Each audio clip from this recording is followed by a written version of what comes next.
An American soldier joins the Ukrainian military in the fight against the Russians. You know, this is going on. American patriots are. I don't think many have joined the Russian side of the battle. Some in the media have, but then again, they're the Putin wing of the media. Let's take a look at this from CBS Mornings. Go. Now, the country has not been fighting back against the Russians alone. And the help from other countries goes beyond supplying weapons and food. Thousands of Americans acting on their own have joined the Ukrainian forces. Maybe we can send Will Smith over there. He can slap the hell out of him. Go ahead. They have been part of some essential operations across the country, alongside other men who never imagined that they would become soldiers. Deborah Patta spoke to some of them. Ukraine may be outgunned, but it's put up a fierce defense against Russia's military might. And there's nothing like an underdog to galvanize support. Just over a month ago, Ukrainian Artem was a singer in a heavy metal band. As a person, I like more to create than to destroy. Now this poet turned warrior sleeps in an underground bar turned bunker with the rest of his Ukrainian unit. Unhesitatingly, he stepped forward to defend his homeland.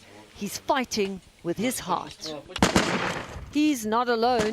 Ukrainians of every age have joined up. And over 20,000 foreign fighters have signed up to fight alongside them. Among them, at least 3,000 Americans. Like this Cincinnati native and former U.S. serviceman Alex Kalemba, as Russian tanks rolled into Ukraine, he was on the first plane over there. It's something that's going to be in the history books. I kind of feel like I need to be part of it.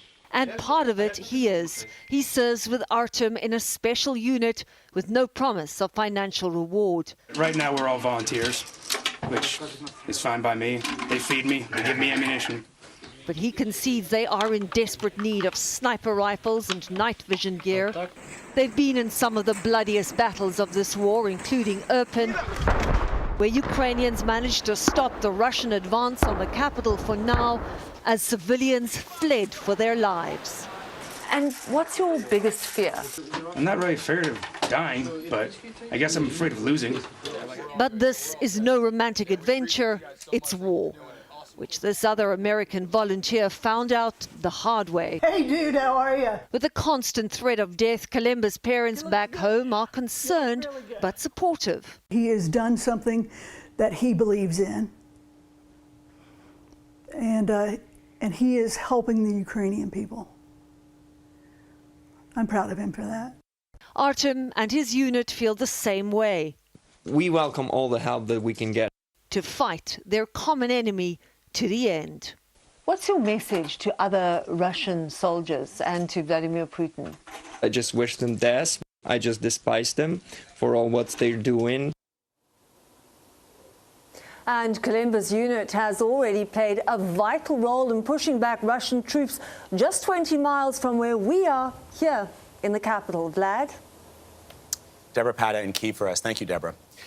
Wow, the Ukrainian people have inspired a lot of people to join with them, even though what that one man said, where he said, I'm not afraid of dying, I just don't want to lose. Right. Because people see, many believe the injustice that has happened to the Ukrainian people. They go, I got to do something. Yeah, as Deborah I says, admire people that can do that. There's nothing like an underdog to galvanize support. My concern for these individuals is how they would be treated by the Russians if they're captured, because they might not be protected under Geneva Conventions. The way you would treat a combatant, a soldier, if you are what they might consider a mercenary, meaning you've been recruited from abroad to come and fight in this war, that could be problematic. The Russian military has already made that clear, too. Yeah. They will not be treated well. The fact that they are making the decision to fight for another country is admirable. It reminds me of a Madeleine Albright quote. I have to say, I've been talking about it all week with my family. What people have the capacity to choose, they have the ability to change. These people are choosing something in order to make change. That is powerful.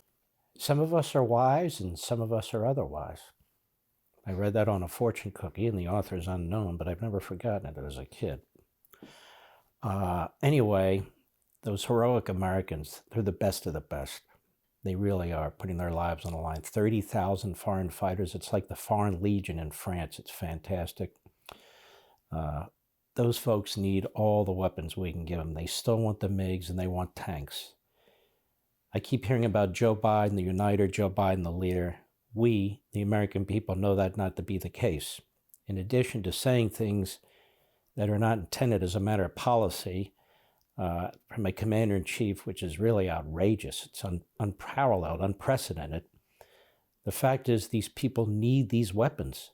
A stalemate's not good enough for Ukraine. Their cities are being destroyed during this stalemate. People are being murdered, slaughtered during this stalemate. This is what Putin intends to do. Beat them down, beat them down, beat them down, and then he can declare victory if he wishes, I suppose. But we shouldn't allow that. The Russians need to be defeated right there in Ukraine. The Ukrainians need to be allowed to defeat them. They want to defeat them.